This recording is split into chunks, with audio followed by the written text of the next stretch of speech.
What's going on, everybody? Happy 2026. Doug here, one of the hosts, producers, and creators of the Genre of Your Life podcast, here with this year's first review Roundup episode for you all this week. Hope you had a great holiday season. Hope you had a lovely time with family, friends, or even by yourself, or even with the pets, Hope you had a great, again, hopefully the holidays were smooth for you. No, it's kind of hard to believe that went by so fast. I feel like the end of 2025 kind of zoomed on by. I felt like it was September. I blinked. It was Thanksgiving, and then now it was Christmas, then it was New Year's, and it's now already January 11th of 2026, and it's kind of crazy. And time's kind of moving a little too fast, if you ask me. As a kid, I felt like, it was going by so slow. Now I'm kind of like, hey, slow the hell down, please. I appreciate it. But again, hope you had a lovely holiday. Hope you're seeing a lot of good movies, a lot of good TV shows. I know the Golden Globes are today is what I'm going to watch and after I record this episode.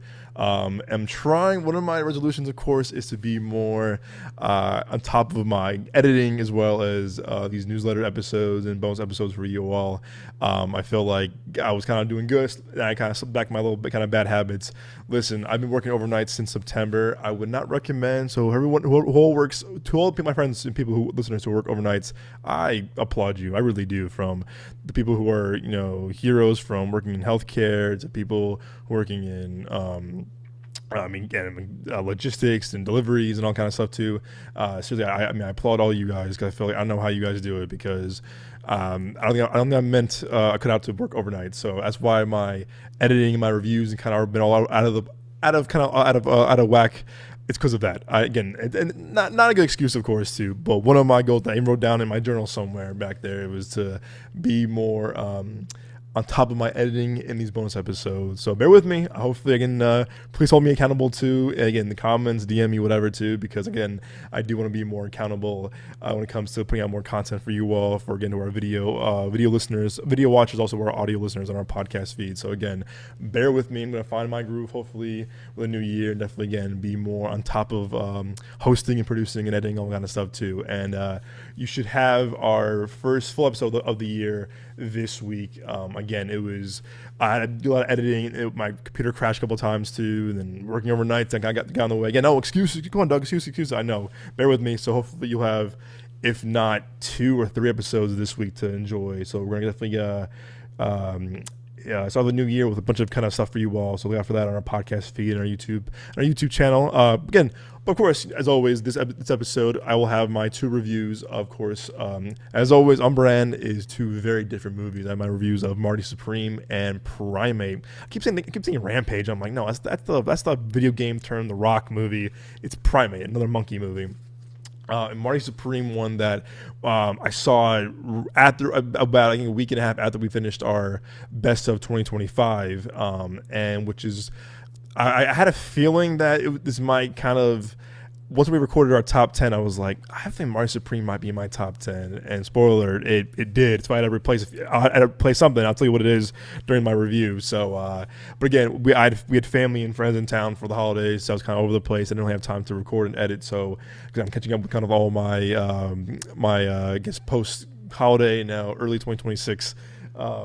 Duties as a producer, as a host of this podcast. So yeah, we have a lot of things down the pipeline for you all this January. So look out for all things, because you can find this show on your favorite podcast platform, whether it's Spotify, Apple Podcasts, Amazon, YouTube Music, and every favorite podcast platform of choice. Of course, you can follow our full video element of our show, youtube.com/Midway Avenue Productions. Whether you're on Spotify, Apple, Amazon, YouTube, you name it, don't be shy, don't be a stranger. Leave us a review, comment, rating. It means the world to us. Listen, all feedback is good feedback to us. So again, positive, neutral, negative, we'll take it. Don't be shy. So again, leave a rating, review, whether it's on Spotify, Apple, or YouTube. Again, our ongoing goal, as always, still is get the Apple Podcast 200 ratings. Helps us out for more coverage and more. We're not being seen. What's the word for? We get more access to stuff, I would say, for with more Apple Podcast ratings. Help us out there. To our Spotify listeners, you've been helping us a lot too. I appreciate you guys so much.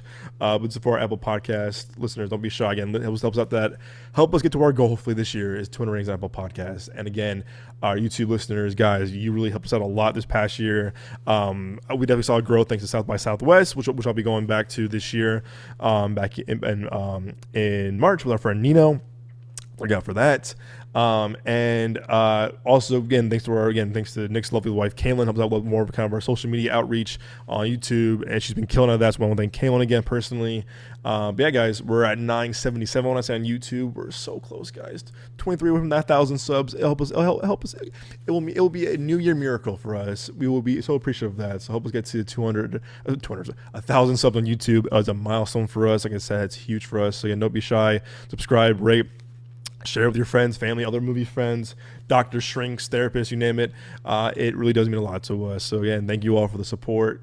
This past three-ish years now, we were so humble, and thank you again for just listening to us ramble every week. It really means a lot to all of us here on the show. But again, enough rambling from me, of course. Let's get into this review episode. Like I said, I'm gonna again, as always, gonna rate them. All right, so review them in order that I saw them. And this, again, of course, I watched, again, I think we saw Marty Supreme, what's up real quick? Marty Supreme, I think it was New Year's Eve? Yes, it was.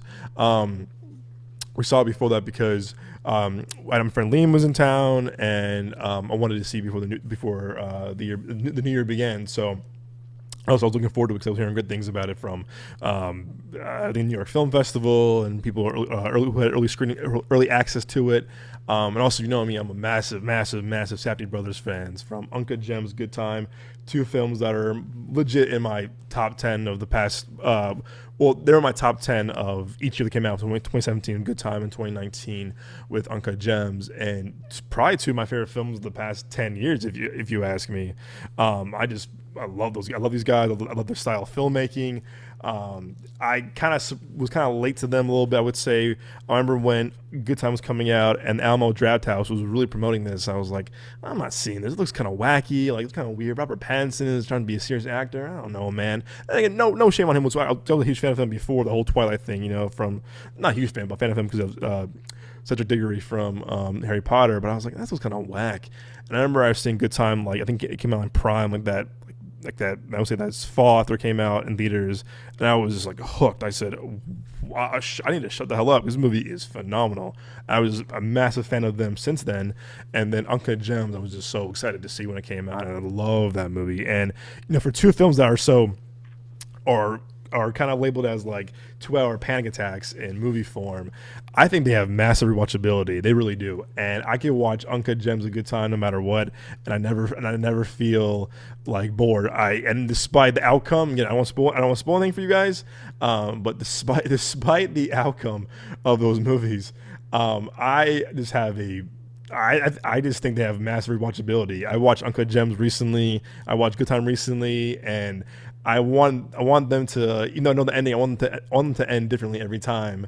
But I love these movies just so much, and they both have the visceral reaction I have from these movies is very like memorable. So I love these movies. So I was kind of bummed because I know there was like a baseball like Uncut Gems type of movie that they were working on.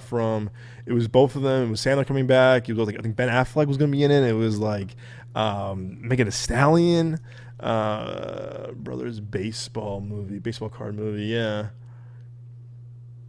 They were working on, yeah, that's right. It was like high-end sports collecting, and it was Adam Sandler coming back. And if you like me, I love Uncut Gems, and I think Uncut Gems was massively overlooked that year at the Oscars, from directing, acting from Sandler, the writing, and from Safdie's and Ronnie Bronstein. I just think those movies were just, I think it was overlooked. Well, Benny Safdie, yeah, I don't know. I remember I was like seeing this a couple years ago, and I was like, oh my gosh, another Uncut Gems type movie was Sandler and the Safdies and Ben Affleck, Megan Thee Stallion. I was like, sign me up. Also, I'm a massive baseball fan too, so I was like, oh, this is Christmas for me. I can't wait. So hope that still happens. Don't know yet, but I hope does. If Josh does it solo, if not, but I was bummed when Benny and him, split up. And also, I'm a big fan of Benny as an actor too. From, of course, Good Time, and of course Oppenheimer. He's a meme from that. Until they build a bigger bomb, that kind of thing. So I think they're both very talented in their own way. But I was bummed when they stopped, when they split up for the time being at post Uncut Gems. I was like, oh man. But again, I'm a fan of them regardless. I'll watch anything they do. And Benny did Smashing Machine. If you heard my review or reaction of that, yeah, I wasn't the biggest fan. I was hyped for it. I'm a big fan of The Rock and Emily Blunt. And I was like, ooh, Emily Blunt, The Rock, and a Safdie brother. I'm like, okay, I'm there. I was kind of walking out of it. I was like, I was kind of disappointed with it. I was like, it was okay, but I didn't love it. And I was like, oh man, it kind of felt very repetitive. It kind of felt like it didn't really move the needle for me as much. But at the same time though, I had to respect Benny kind of stepping away from his comfort zone, his kind of style of filmmaking. I feel like, it had definitely a Safdie brother-esque touch to it, the whole like kind of like feeling like the anxiousness of like the character interaction from Mark Kerr, played by The Rock, and his wife or girlfriend partner by Emily Blunt. That was that, but overall, it was like it didn't feel like their movie. But again, I do have to commend him for stepping away, I tried something different, though, even though it didn't really do that well or didn't really work for me that much.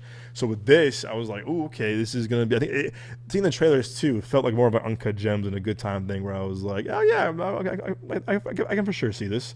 And so again, I'm a massive fan of these guys. I'll watch anything they do as an actor, producing, directing, you name it. But if you also know me too, if you listen to podcasts for the past couple of years or know me personally, I cannot stand Timothée Chalamet. I cannot. Listen, I like the movies he's in. I just can't stand him. Whether it's Dune Part 2, A Complete Unknown. I'm just like, I don't see what most of you guys see in him. I don't. I think he's overrated as an actor. I think he overacts. I think he kind of plays the same moody and kind of mopey white boy in every movie. I'm like, I don't know, man. Like, and even like Lady Bird and Little Women and Beautiful Boy, I'm just like, dude, you're playing the same kind of like, yeah, sure, yeah, I guess so, whatever. And luckily, I have a few people I know who kind of agree with me. The few of us that there are. But I've gotten a lot of slack over the years. Are you insane? Are you crazy? Blah blah.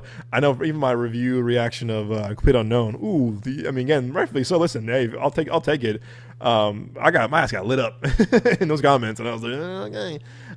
So I was like, oh, I love the Safdies, but I'm like, I don't like Chalamet, and he just hasn't won me over. I don't see what you all see in him. I don't. He hasn't really impressed me, and even him as a person too. He seems very kind of like artificial, I would say. So I was like, I don't know. So walking into this, I was like, I think I'm gonna love it or not like it. But I was hearing like amazing things from this movie, and I was like, hey, cool. Like, but again, when I remember someone I knew at a screening, and I was like, hey, I asked the guy, I was like, hey, I heard you saw Marty Supreme. He goes, if you like Uncut Gems, you're gonna love this movie. I'm like, cool, I'm sold.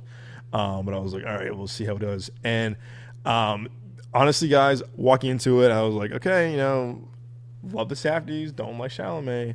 I love this movie. I absolutely do. I can't say enough good things about it. The best way I can pitch this movie for sure is it's literally a combo of Catch Me If You Can by Spielberg meets Uncut Gems. Like, that's like the perfect combo of both. And I love Uncut Gems, and I love Catch Me If You Can. It might be a top 3 Spielberg movie for me. If not, well, Raiders. My favorite one. I remember seeing it as a kid with my parents. I was so like captivated by Catch Me If You Can. It was one of the best paced movies ever.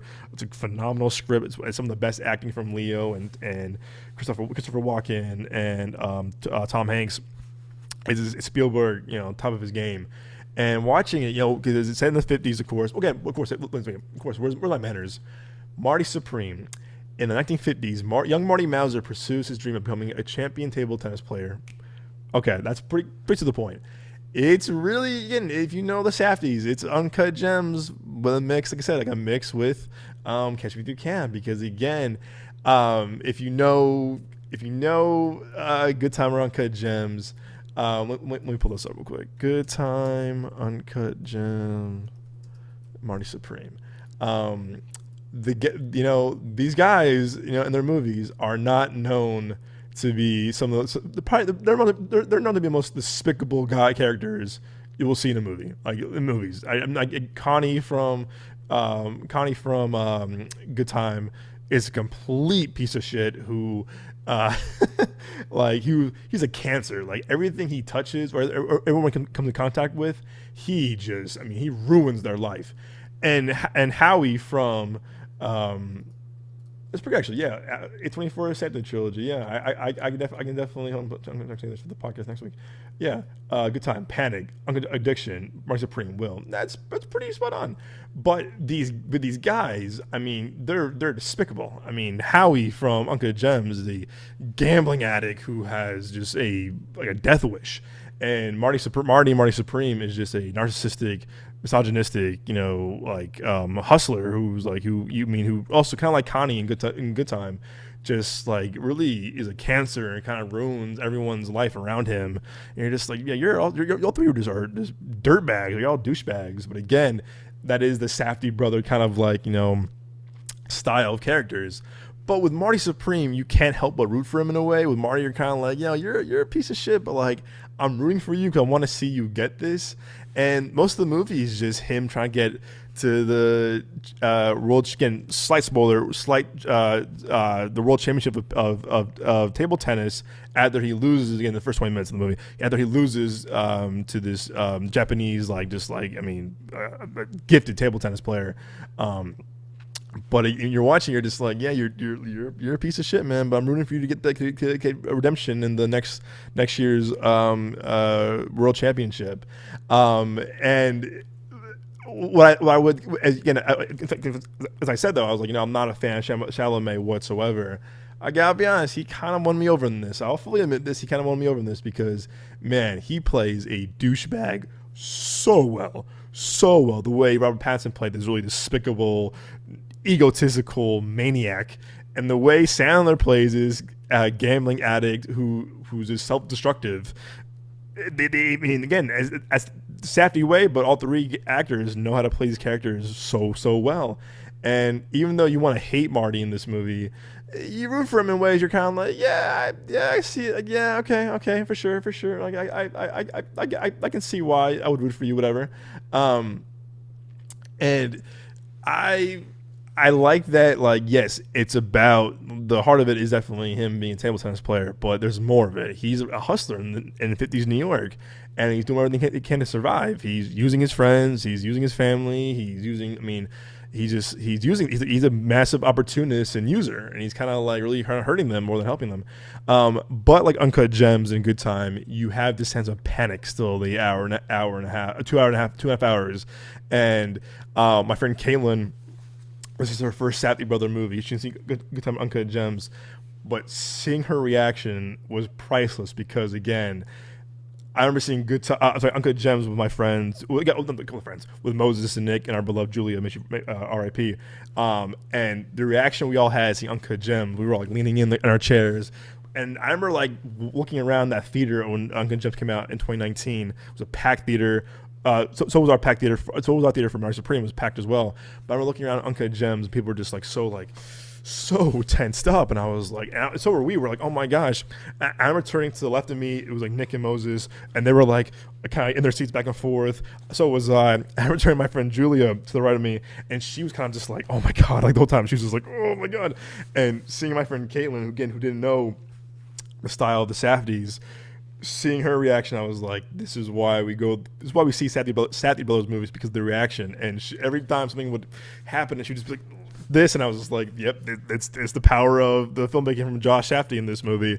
And that was definitely the worth price of admission, if you ask me. So if you had that reaction to Good Time or Uncut Gems, you will for sure have this with Marty Supreme.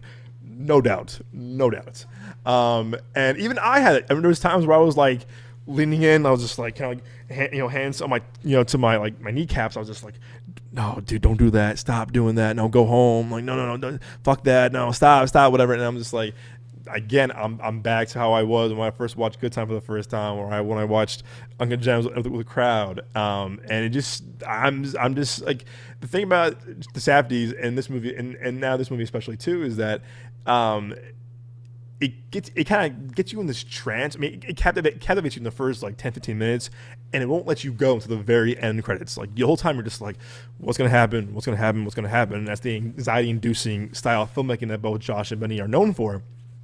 And this movie is no shy of that. It captivates you right away, and you just I couldn't let go until the credits roll. Even then, I was like, had to like just relax. And I was like, oh. But again, even though he's a this guy is just a complete piece of shit.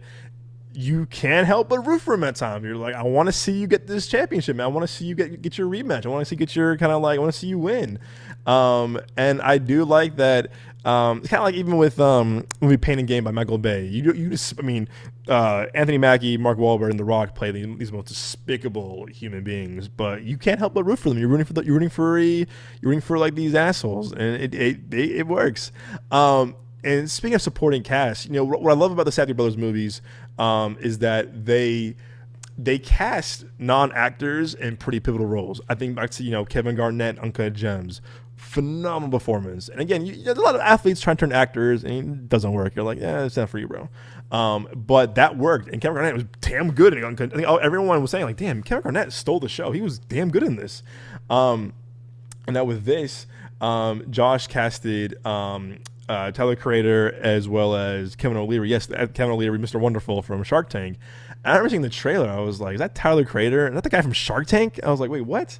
And it to me, again, I should never doubt it because, again, it works. It works. And I thought that both Tyler Creator and Kevin O'Leary were terrific in this. They really were. Everyone is great. From Odessa Azion, Gwyneth Paltrow coming back after her, I think, 6-year hiatus from acting. Everyone in this movie really is great. And I'm watching now. I Love L.A. And Odessa Azion is in this, so I'm watching that from now. But again, when I was watching it, I'm pretty critical on like either like rappers or musicians or athletes turned actors. I'm like, we'll see. I'm like, that was not good. But damn, like I said, Tyler Creator and Kevin O'Leary are damn good in this. And I was like, I don't doubt the Safdies, man, when it comes to casting real people. And what they do really well is, additionally, is that like they also go street cast. They cast people from New York, from off the street, and a lot of people in their movies are just kind of like random people that weren't actors, and it really works. You can watch it; it makes it feel more real. And again, they're not casting names like Austin Butler or Michael B. Jordan or Zendaya or Haley Steinfeld or what goes on and on and on. Like they cast people, and that really adds to the whole believability and the realness to their movies. Like Uncut Gem, when you see Howie talking to the jewelers, they're all just New York jewelers. Or when Connie, played by Robert Pattinson, Good Time, talking, on this kind of just like self-destructive thing, in the Bronx or Manhattan. He's dealing with people who are just normal people from New York, and it feels real. It's not someone with a really, hey, I'm walking here, like very kind of like New York accent. As I wear this New York Yankees hat for this review. Well, I got family from New York, so that don't worry, that counts. But again, I do love when they street casting, but also too is that the ability to turn non-actors into actors and have really pivotal roles. It really works. And I would like to see Tyler Creator do more acting. I like to see Kevin O'Leary do more acting, because I was just like, damn, you guys pulled it off pretty damn well.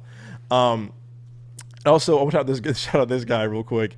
I was watching a podcast, Project Big Screen from the Barstool guys, and they had this guy right here. Oh my God, what's his name? They call him Lukey Lunchbox. It's big man right here to our video watchers. What's his name? Marty. Oh my gosh, it was a great podcast interview too. Luke Manley. And I was hearing him kind of like to the Barstool like kind of thing, like he was like a Barstool, offered up by Barstool, didn't get the job. Now, if you watch Side Talk from New York, the Bing Bong F Your Life. It's probably one of the most New York YouTube channels you'll ever see. It's New Yorkers being New Yorkers. It's just New Yorkers kind of being themselves. The Knicks, the Bronx, Coney Island. It is unapologetically New York. And he, excuse my language. They were when Trae Young beat the Knicks. Everyone was like, and this thing like, F the Knicks, F Trae Young, fuck Trae Young, da da da da da da. I'm trying to think. Side Talk, which was the actual thing. And this guy also I think his name was like Fat Triggy, which I laughed when I heard that on the podcast. I mean, it's kind of funny actually. It's a pretty good name. This guy, and I excuse my language, I didn't say it. He said it. This guy, Luke Manley, said, blew up after this clip when he goes, Trey Young looks like my dad's dick. He goes, and everyone's like, what? He goes, not that I saw it though. And they're like, all right. And Josh Safdie saw that on Twitter or I think social media, and had him come in to audition for this movie. And it's like, hey, you never know where you might where someone might find you for an audition. It could be a podcast, could be, you being enthusiastic Knicks fan. You could be on Twitter, whatever. You never know. And I thought, again, that's what I love about the set. They'll cast the most randomest person in these movies. And again, it could be a non-actor, and it just works. He has some great scenes with Timothée Chalamet. Like, hey, this guy is not only an actor, but it works. But it just, to me, I watching this. I highly recommend the episode too with Project Big Screen, where he talks about how he got casted, and it blew up and it worked. And you never know who might be watching you on social media. But like I said, going back to the movie though, this movie, Uncut Gems, and Good Time, all three movies are self-destructive odysseys through New York. This one in the 50s in New York, but again, the Safdies from being from New York, they really make New York a character in their movies. You felt that with Uncut Gems, felt that with A Good Time, the Diamond District and Uncut Gems, the Bronx, and all the things that Connie goes to in Uncut Gems. Sorry, Good Time, and now with this, like 50s New York, you just feel like as a character. And again, that's what even I think even to Smashing Machine, when Benny takes everyone to Japan. They make their locations as characters, and I love when filmmakers can make their environment like really pop, make it feel like lively. It's like almost like very fleshed out, very third dimensional. And Josh does it here with the ping pong tournaments, them also in Japan, them in the montage when they're with the Harlem Globetrotters, and then even New York. Like he makes these locations so pivotal and so important to the movie, and New York is so pivotal to Marty's story and as well as the movie itself. I also want to shout out this guy to the far to a listener, to our audience, to our video watchers, the guy on the far right, Ronnie Bronstein. He co-wrote Good Time, Uncut Gems, also co-edited these movies with the Safdies. He's kind of an unsung hero, I would say. I think kind of that guy kind of behind the scenes that isn't getting as much attention. So I want to shout him out because I think he just I mean his writing, I mean his co-writing with Safdies just works so well. They're a dream team. They're a complete package. So again, that's why I'm hoping that Josh and Benny will kind of reunite. So then Bronstein can definitely reunite with them as well. But yeah, guys, I mean, again, 2.5 hours. Again, this movie is so paced masterfully. Like, it felt like an hour 30. And I saw it again today so I could be more prepared for my review. And just watching it, I was just like, when it ends, you're just like, I kind of want it more, because I just felt so. Again, I felt I'm in this trance that Josh Safdie lures us into, and it works. It works. Even though you feel anxious most of the movie, it works. And he also made table tennis so exhilarating, and I was like, who would have thought ping pong would be so exhilarating? But again, this movie is more than ping pong. It's really about just the pursuit of being one of the greats and how far you're willing to go to get that dream. And again, not always the best, I would say, like most there's a fly in here, great, most ethical or the most like orthodox way, but you gotta admire ambition and hustle when you see it, and to a degree. And this is what the movie's about. It's about hustle and ambition, despite really hurting people along the way. But like I said, I was so again, I was in a trance this whole movie, and I just loved it. And again, someone's not a Chalamet fan. He won me over in this. No, not won me over in this. He definitely started to win me over in this, I would say. We're not there yet. We're not. Yeah, slow down. We're not there yet. I gotta see more of him. But out of everything I've seen him in, I would say this is definitely, I think, the performance I like the most of him. Well, I guess he's good in Interstellar for that small role he's in. But as a leading man, this definitely I thought was his best, in my opinion. And I think he might probably win the Oscar for it. Even though I think Michael B. Jordan should win the Oscar for Sinners, playing dual roles. If Chalamet wins this, I won't be like, oh my gosh, so yeah, happy for him. Like, hey, you know what? I can see it. I can see it. But personally, I do want to see Michael B. Jordan win. But yeah, guys, I'm giving this movie a really strong 9 out of 10. I think some sound editing could have been fixed or improved here and there. There's also a side story with a dog that, although I liked it, I was kind of like, this kind of makes no sense. I was like, wait, I mean, I get the reason why it's there for Marty and Odessa Azion's characters, like their arc, but how it kind of unfolds, I'm just like, this kind of stupid. This kind of makes really no sense. And I was like, oh, all right, whatever, too. And I do think they could have used a bit more Tyler Creator, because I was like, oh man, I'm really into his character and his dynamic chemistry with Chalamet. So there are a few things I was kind of nitpicking on, but overall, though, seeing it twice, I'll probably see it a third time if I can before these get out for sure. But it's on 4K. Hopefully, there's a cool Criterion or a cool 4K edition for it. But like, yeah, I love this movie. I really did. And I mean, I'm not too big on like period pieces. I am, but like, it has to be done right. And this is a period piece done right. And again, that's probably me being biased to the Safdies. But yeah, I love this movie. And like I said, I had to bump Novocaine. So my top 10, I had Novocaine there. And I love Novocaine with Jack Quaid. But I had to bump it for this movie. And so when I posted our social media post for our top 10, our little graphics on our Instagram. I'll probably put it on our TikTok as well. You'll see I swapped out Novocaine for Marty Supreme. And again, I love Novocaine, I really do. But something about this movie, this really got me. And so I'm really proud to put this in my top 10. And the Safdies, man, even though Benny's movie didn't make a top 10 for me, a Safdie brother movie did, and that's more than other filmmakers who I appreciate, who I admired, didn't make it in my top 10 this past year. But yeah, love this movie. Like I said, it's in a way inspirational. I remember when after we saw it, my buddy Liam and I, we went to the ping pong at my apartment complex, and we're like, Marty Supreme, and I put it on my Instagram. I was like, Marty Supreme Vision 2026, whatever. He's a complete douchebag. But you gotta, like I said, definitely inspirational to a way of chase your dreams, but do it the ethical way. Do it the way that won't screw people over, both family and friends, or just yeah. Also, I want to shout out the guy, the score in this by Daniel Lopotin. He did the score for Uncle Jem's A Good Time. The score is it's so electric, and it's so upbeat, and it's so like it gets your blood flowing, it gets you pumped up. You're like, good or bad, what's going to happen? And even the score I have the score for Good Time on my phone, on my Apple Music. Also, the score for Uncle Jem's.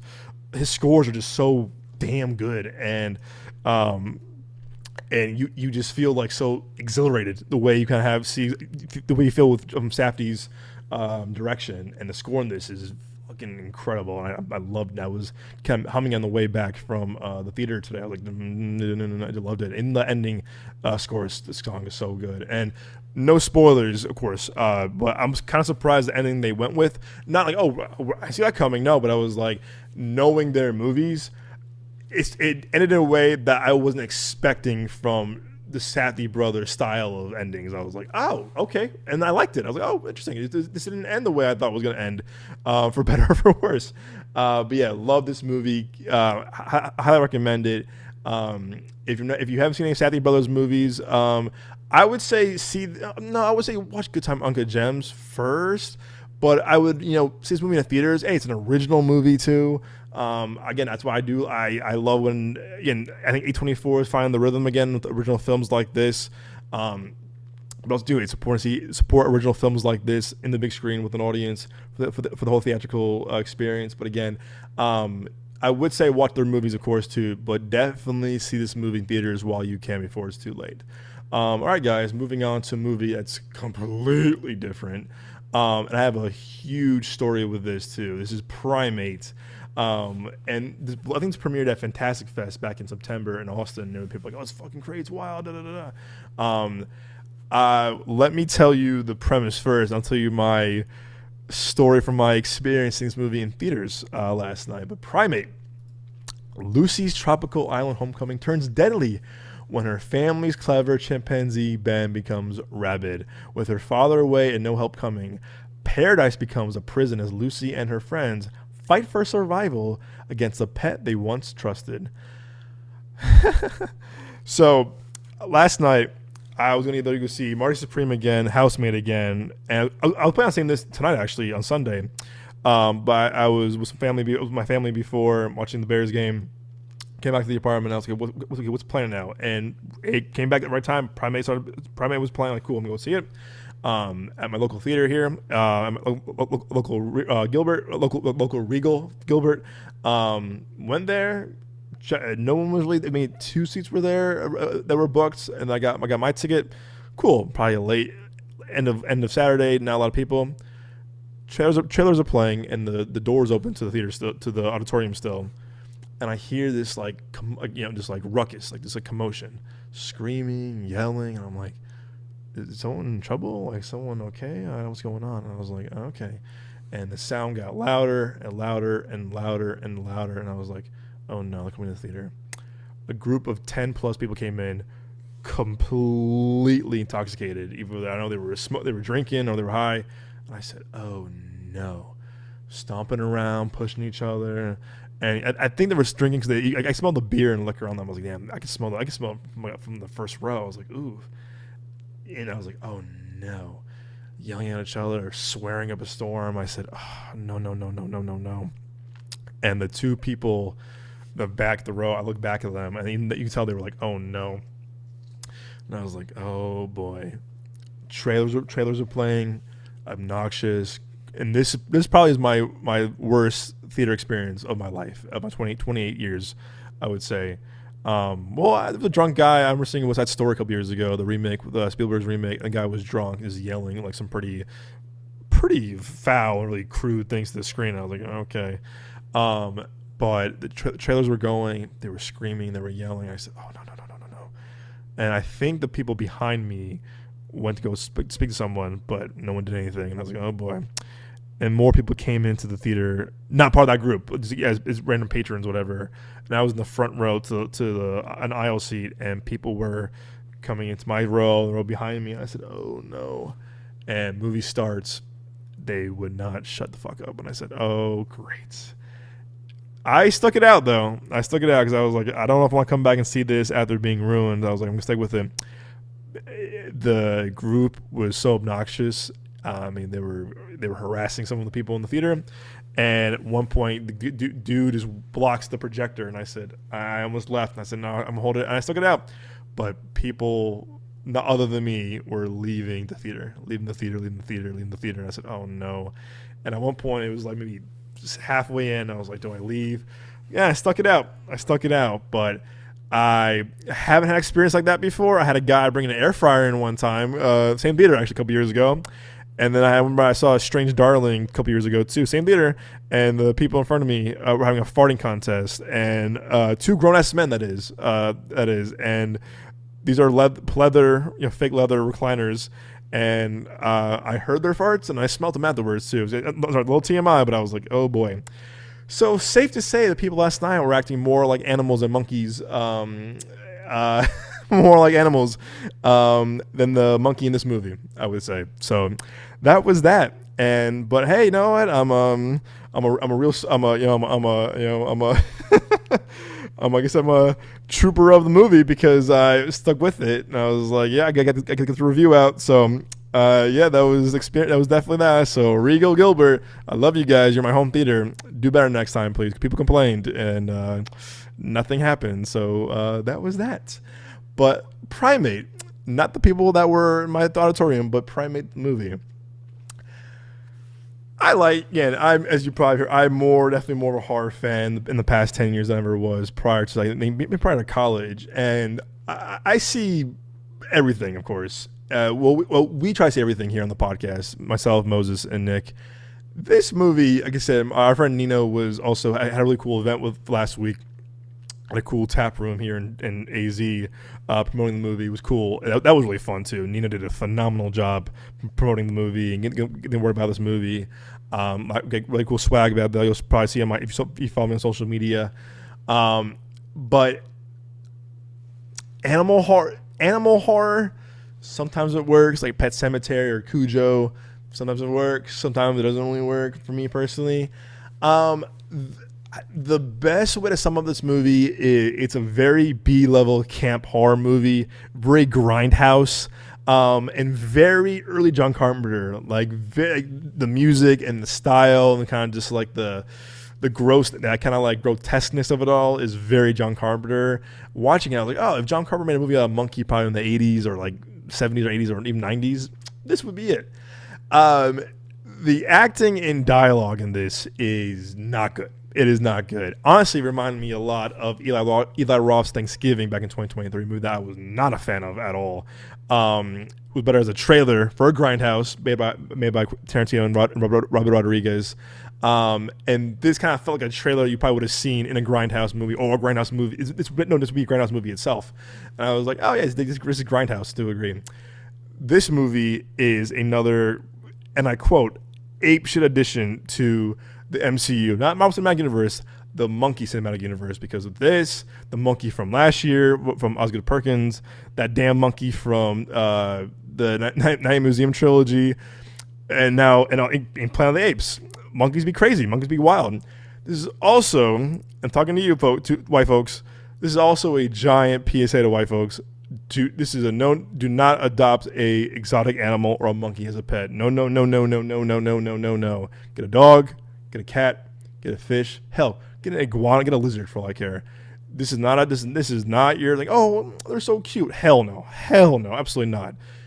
Get a normal pet. Don't adopt a monkey or exotic animal. This is a giant PSA to white folks. Don't do it. Don't do it. It also reminded me of like the monkey from Nope, Gordy. If you've seen Nope, there's a whole subplot with from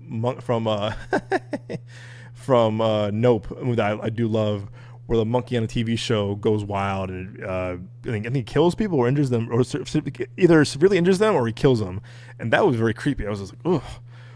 And so, little bit of a comparison here. Like the monkey went bananas in this. I will say this though, the movie definitely.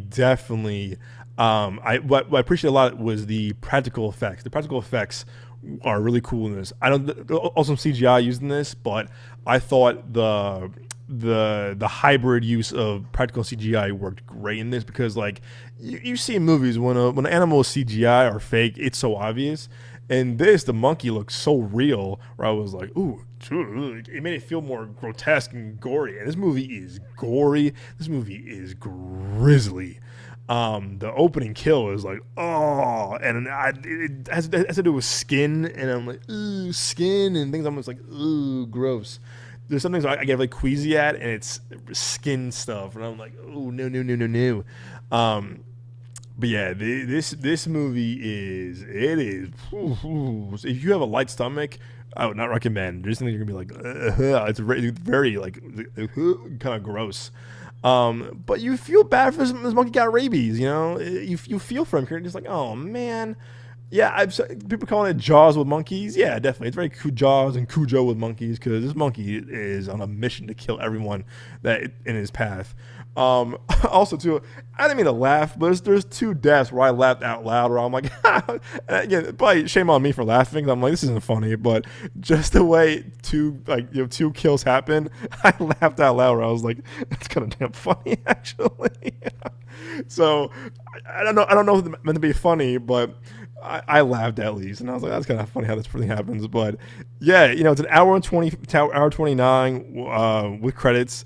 It just goes, man. It goes. And I mean, it starts off, it goes. You know, it knows what movie it is. Not to become like deep, philosophical kind of movie about, this is a message about, animal. No, it's not. It's a monkey going ape shit for an hour and a half that has rabies, that's killing everyone in his path.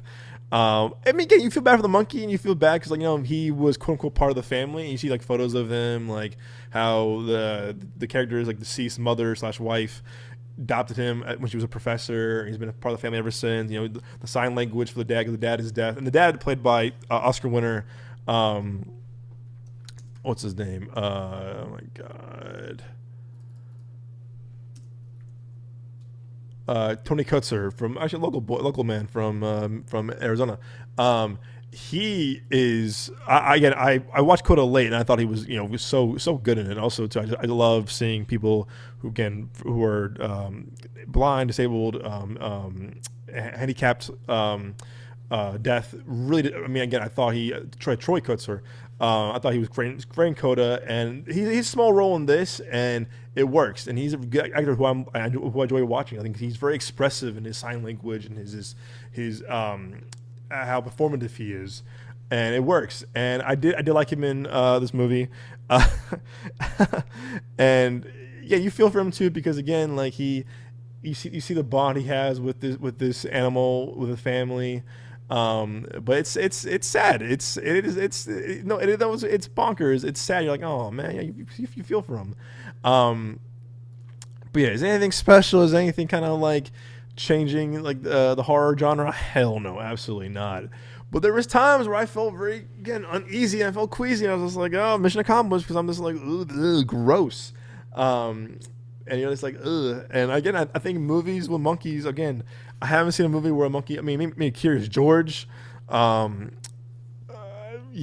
the monkey from Wolf of Wall Street, that cameo. But yeah, the movie itself, though, is just like, this is, again, don't get monkeys a pet. You don't know what might happen. And I came home from the movie. I gave my dog a hug. Like, bro, I love you so much. I don't know why I did that, but I was like, I love you, Blue. I gave him a huge, massive hug. But yeah, the kills aren't, it's gnarly. It's gross. Like I said, though, but holding it back, though, is just the awful dialogue. There's some really bad leading up to like, oh, like he's my, like, no, that's my man. I'm like, no, like you like him, or like it's just the soap opera drama, and the soap opera like like humor. Just like, oh, this sucks. And then like oh my gosh, like the frat boys are just drunk there to like hook up and get laid and get drunk. It's so one dimensional. It's just like, oh, this is so stupid. But again, you're there to watch the kills. You're there to watch kind of like how absurd this movie is. And again, it's also a quote unquote original movie. So I give that points for that. So I give this movie honestly a 6 out of 10. I despite my situation watching this movie and my theater experience watching this, I had fun watching the monkey lose his shit and go bananas. I really did. So I'll give it that much. Will I watch it again? Probably not.